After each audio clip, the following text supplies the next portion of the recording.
السلام علیکم ورحمۃ اللہ وبرکاتہ۔ اصلاحی چینل انڈیا میں تمام ناظرین و سامعین کا تہہ دل سے خیر مقدم ہے۔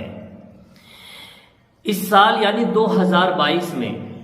عید الفطر 2 مئی کو منائی جائے گی یا پھر 3 مئی کو، جبکہ سعودی عرب کی ہلال کمیٹی نے اس بات کا اعلان کیا ہے کہ یہاں پر چاند نظر نہیں آیا ہے، لہٰذا 30 روزے رکھنے کے بعد عید الفطر منائی جائے گی۔ لیکن یہ یاد رکھیں کہ وہاں کے اس اعلان کرنے کے بعد جو ہلال کمیٹی نے اعلان کیا ہے کہ یہاں 30 روزے رکھنے کے بعد عید الفطر منائی جائے گی، تو اس اعلان سے یہ بات کنفرم نہیں ہو جاتی ہے کہ ہندوستان میں بھی 30 روزے رکھنے کے بعد ہی عید الفطر منائی جائے گی، یعنی 3 مئی کو عید منائی جائے گی۔ میں آپ کو بتا دینا چاہتا ہوں کہ کئی بار ایسا ہوا ہے کہ سعودی عرب میں 29 روزے ہوئے اور چاند نظر آ گیا، اور وہاں 29 روزے رکھنے کے بعد عید الفطر منائی گئی، لیکن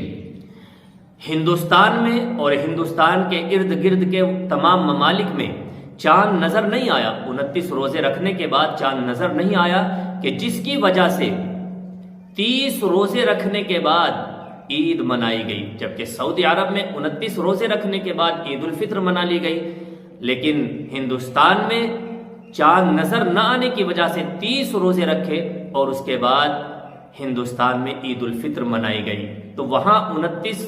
تاریخ کو یعنی چاند کی 29 تاریخ یعنی 29 روزے رکھنے کے بعد چاند نظر نہیں آیا، تو اس سے یہ کنفرم نہیں ہو جاتا ہے کہ یہاں بھی 30 ہی روزے رکھنے کے بعد عید الفطر منائی جائے گی۔ لہٰذا آپ سے گزارش ہے کہ آج آپ بھی چاند دیکھنے کا اہتمام کریں،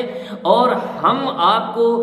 صحیح وقت پر ہلال کمیٹی کے ذریعے یا دیگر ذرائع سے اطلاع ملے گی کہ چاند نظر آیا ہے یا نہیں آیا ہے۔ تو اس اطلاع کو وقت پر حاصل کرنے کے لیے ہمارے چینل کو سبسکرائب کر لیجئے، تاکہ آپ کو وقت پر چاند نظر آنے یا نہ آنے کی صحیح خبر مل سکے۔ دعاؤں میں یاد رکھیے۔ السلام علیکم ورحمۃ اللہ وبرکاتہ۔